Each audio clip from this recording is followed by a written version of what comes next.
Hi everyone, তো সবাইকে হনুমান জয়ন্তীর অনেক অনেক শুভেচ্ছা। তো আজকে তো হনুমান ঠাকুরের জন্মদিন, তো সবাই অনেক অনেক শুভেচ্ছা। তো আমিও সকাল সকাল স্নান করে দেখো ঠাকুর গোড়ায় বসছি। তো আমি হনুমান ঠাকুরের পুজো করি। তো দেখো আমি ঘর সব কিছু সাজায় রেখেছি, আর পূজাটা প্রথমে আমার ছোটো ভাই দিব, তারপর আমি দিব। তো দেখো ঠাকুরটা বসাই দিয়েছি আর সব কিছু রেডি করে সাজছি। আর ওখানে তো প্রথমে ছোটো ভাই পূজা দিব, আর আমি এই যে এডি হচ্ছে বট পাতা।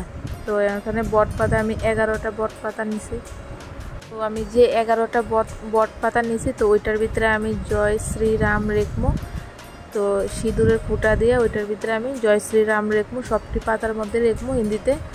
আর সবটি পাতা রেখে দেখো রেখা সারছে সবটি পাতা, তার এটা দিয়ে আমি মালা বানাবো।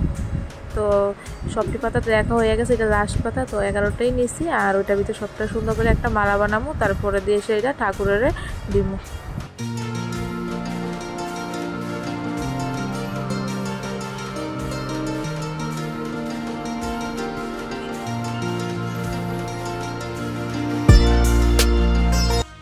তো মালাটা আমার ভাইয়ে পরাইবো, আমি পরাইতাম না। তো দেখো মালাটা বানাচ্ছি সুন্দর করে, আর আমার ভাইয়ে পূজা দিতে আসছে, আর ভাইয়ে পূজা দিয়ে আসার তো আমি তো মালাটা দেখো পরাইছি, কিন্তু মালাটা একটু বেশি বড় হয়ে গেছে, আমার ঠাকুর ফটোটা একটু ছোট।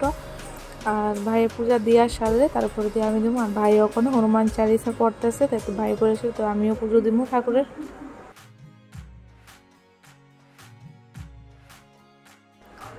তো ভাইয়ের পূজা দেওয়া শেষ হয়ে গেছে, আর ওখানে আমি পুজো দেবো। তো ওখানে আমি পুজো দিব, পুজো দিয়েছিলাম হনুমান চালিসা পড়বো। তো আমি হনুমান চালিসা পড়ে পুজো টুজো দিয়া তারপরে লাস্টে পুজো কমপ্লিট করবো, করে এসে তারপরে আজকে আবার নিরামিষ রান্না করবো। আজকে নিরামিষ আমরা, তো আজকে নিরামিষ। তো দেখো পুজো টুজো দেওয়া হয়ে গেছে, তো এখন যাবো রান্না করতে। তো রান্না করে তো খাওয়া দেওয়া। তো আজকে ব্লগটা এখানে শেষ করতেছি, আবার দেখাবো তোমাদের সাথে নেক্সট ভিডিওতে। তো সবাই ভালো থাকো, টাটা।